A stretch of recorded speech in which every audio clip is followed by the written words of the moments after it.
Good morning, good afternoon, good evening, wherever you're tuning in. This is Amani Roberts. I'm going to be your digital host for WEC 23. We're down here in Cancun, Mexico. And next to me, I have Gaby Natale. Welcome in to our show. First, tell the people, maybe in 30 seconds, who is Gaby? Absolutely.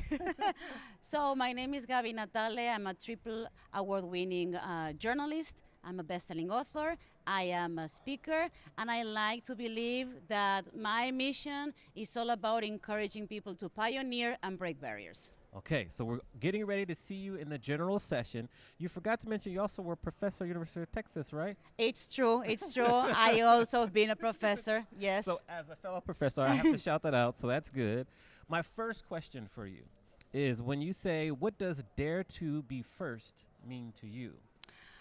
I think that's when I look back in my life, Amani, I think that's a commonality because I am somebody whose work has been through education, through media, as an author. And when I look back, I said, the commonality is that I dare to be first and break barriers. So the first Latina to win back-to-back three daytime memes. Yes.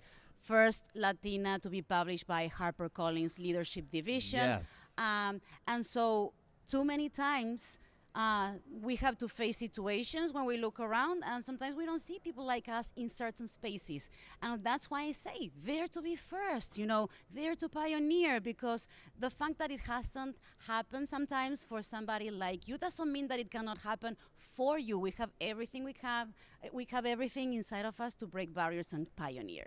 Okay.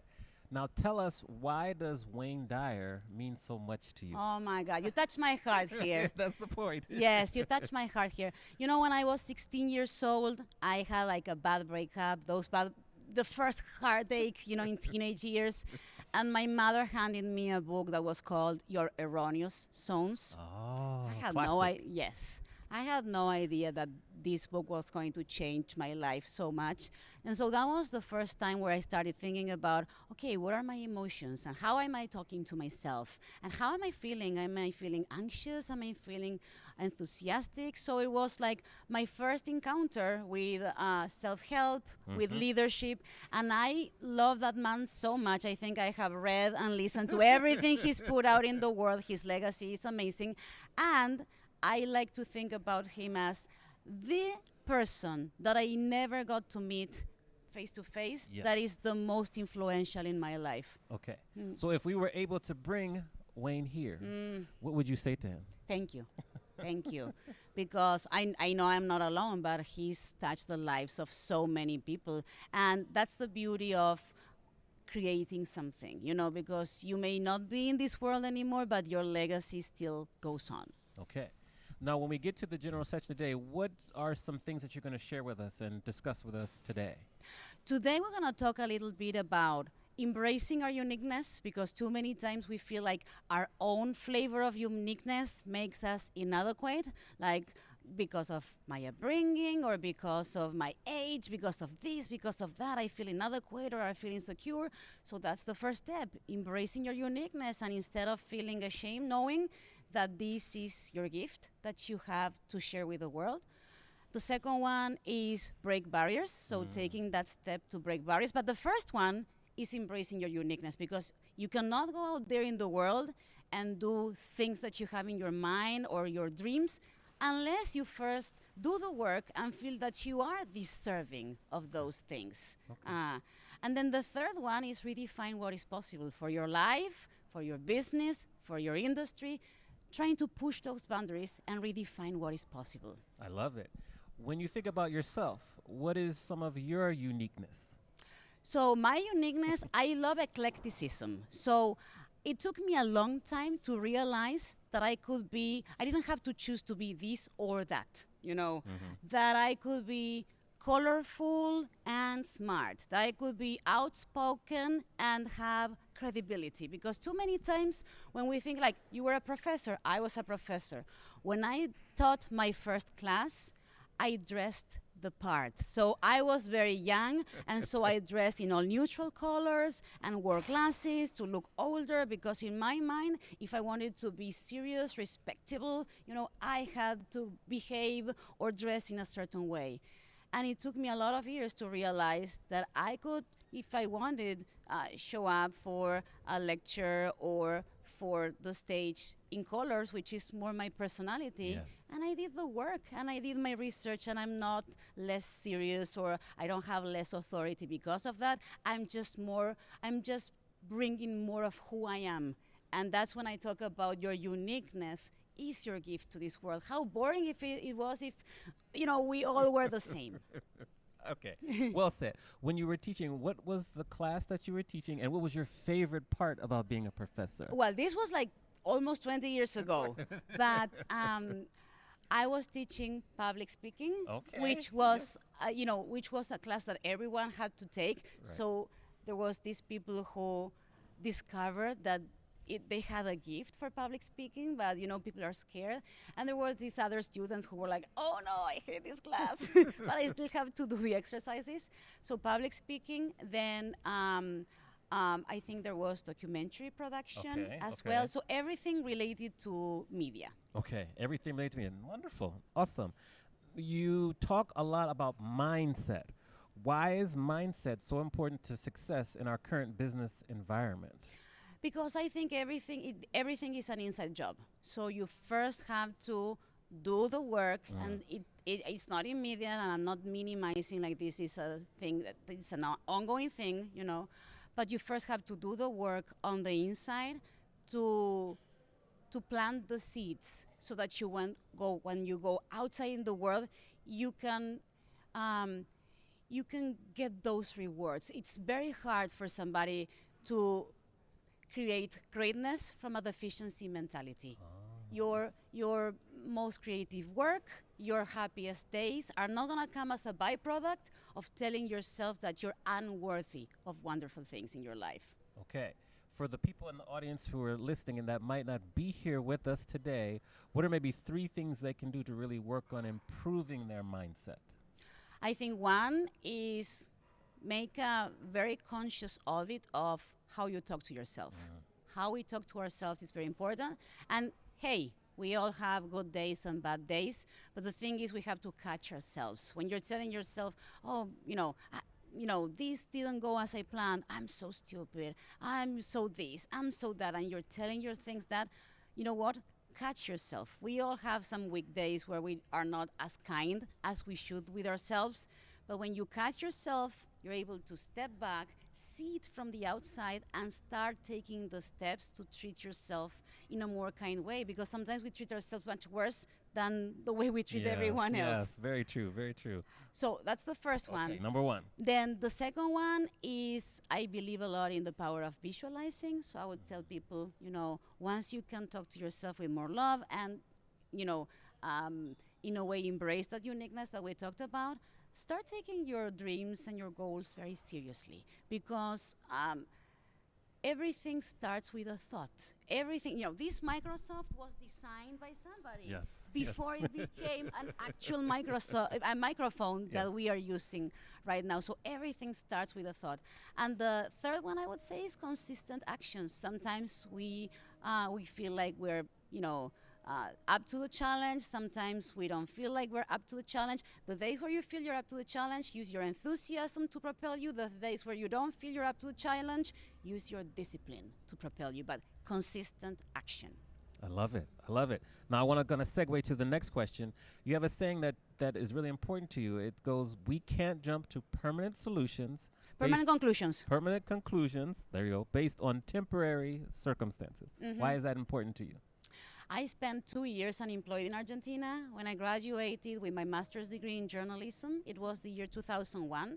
And just let me give you some context. We had 5 presidents in 10 days, 20% unemployment, and inflation was to the roof. So not the best timing for a recent graduate to go look for a job. So when I was spending those 2 years unemployed, I was this close to giving up on my dream of, working in media. And that was because I jumped to permanent conclusions, the permanent conclusion of like, I'm not cut out for this, or maybe I'm not good, based on temporary circumstances. And the temporary circumstance was, nobody is, I'm not receiving a call back. I'm not being able to have my first job. There's a crisis that is so good, and like it's not something that I can control. But had I believed that and jumped to a permanent conclusion, we would not be here having this conversation. Right. Okay. Great, great. So now I want to share. First of all, you have a book here, so I'm going to show the book to everyone that's looking here. So this is your book. I'm curious, what was the hardest part about writing this book? I think the hardest part about writing a book is that usually the work that we do and that I do, whether it's media or speaking, it's to the outside. Writing a book, there's no ghostwriter here. It was me sitting with this behind on the chair and writing every day. So first is going down memory lane because you go back to a lot of the stories and your journey. And the second one, I think, is doing the opposite exercise. Instead of everything to the outside, it's just in the beginning, like readjusting, and it's all going to the inside. So I had my rituals, I had my candle, I had different things that I did to set the tone and set the mood so that the correct messages would come for whoever needed them to read. I like it. So as an author also, the first question people would ask me once I finished was, when are you writing the next book? I am already writing the proposal for the next one, and it's the idea started with the feedback that I received with my keynotes, and there are commonalities that I see. There are pain points in many people, regardless of their walk of life, and so I think this is an interesting thing because this is a book that is starting by listening to what people need. Okay. So, and you think, when will we see that one come? I know I don't know. I still don't know because I don't rush, my books. I want to make sure that everything is fine. Perfect. But the things are aligning, and I don't believe in you have to make a book because you have to make a book. The message has to be there, just like it was in the Virtuous Circle. Awesome. Good, good. Couple more questions for you. What would you say to Tita Morello Tita Morello, yes. if she walked through the door right now? Wow. Respect, because Tita Morello was a pioneer. She's an Argentinian actress and singer who was a pioneer, a leading lady pioneer in the tango world that was very male dominated in the early 20th century. So women like that, those are women who break molds. Those are women who she redefined what tango singing was about. She redefined how women could speak in public. And she was such a character. She has a very famous line that is like her trademark, which is, Mujeres, háganse el papá Nicolau, which means, women, please remember to do your pap smear. Because she was being very intentional on health and touching upon things that were a taboo at the time. I love it. Okay, great. So women, do your pap smear. Do your pap smear. Now, how can people reach you, support you? What can they do to kind of, further your... Absolutely. Well, you can always connect with me through my website, GabyNatale.com. In social media, I'm very active, and I know you have my book there, so Yes. if you want to know more about it, you can always read The Virtuous Circle, available in every bookstore and in Amazon. Yes, read the book. Okay, so final question for you would be, for young women who are looking to follow in your footsteps, but maybe they're a little bit stuck right now, what advice would you give to them? Well, first, they have to follow their own dreams, not necessarily someone else's footsteps, because we all create our own journey. But what I would say is that sometimes when we're scared, we think that it's a lot or it can be overwhelming. And when people think like that, I always remind them, this is bigger than you.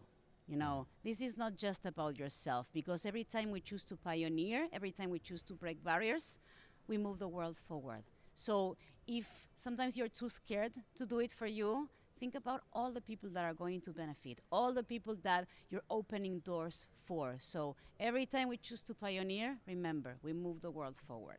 Awesome. So I'm going to make a quick housekeeping announcements, and then we'll be done here. First of all, if you still would like to register for the digital experience, mpi.org/WEC Digital. If you sign up for the digital bundle, And you can join and become a member of MPI for $300. There's also a member discount, 30% off. WEC23 new is the code. We're going to be back here at 9 o'clock in the morning on the East. Tomorrow, Wednesday, 6 a.m. early on the West. So tune in. We'll be on Attendee Hub and LinkedIn.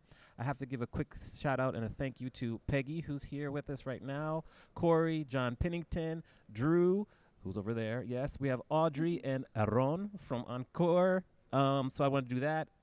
Finally, tomorrow we're going to have a list of speakers. We have Annette Gregg coming, Pauline Wynn, Courtney Stanley, John Kirby, Nikki Gonzalez, Rachel Benedict, Stephen Foster, and Kelly Massey.